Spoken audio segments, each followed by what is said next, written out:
ST महामंडळाच्या कर्मचाऱ्यांचा पगार गणेशोत्सवासाठी आज केला जाण्याची शक्यता आहे। या महिन्यात खास बाप्पासाठी परिवहन मंत्र्यांनी लवकर पगार करण्याचे आदेश दिले आहेत।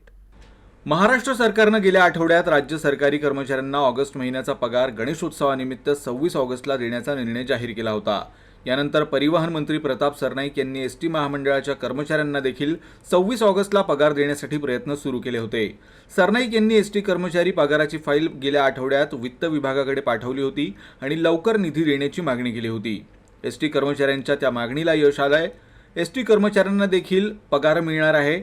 एसटी कर्मचाऱ्यांना प्रत्येक महिन्यात 7 ते 10 तारखेला पगार दिला जातो। मात्र या महिन्यात खास बाप्पासाठी परिवहन मंत्र्यांनी लवकर पगार करण्याचे आदेश दिले आहेत। एसटी कर्मचाऱ्यांना गणेशोत्सवानिमित्त आज पगार दिला जाण्याची शक्यता आहे। एसटी कर्मचाऱ्यांचे पगार देण्यासाठी राज्य शासनाकडून जुलै महिन्याच्या सवलत मूल्यापोटी प्रतिपूर्ती म्हणून 477 कोटी रुपयांचा निधी वर्ग करणारा शासन निर्णय देखील जारी करण्यात आला आहे। गणेशोत्सवाच्या पार्श्वभूमीवर तमाम सरकारी अधिकारी आणि कर्मचाऱ्यांचं वेतन आणि निवृत्ती वेतन आज मिळणार असल्यानं या कर्मचाऱ्यांना बाप्पा पावला हेच म्हणण्याची वेळ आली आहे।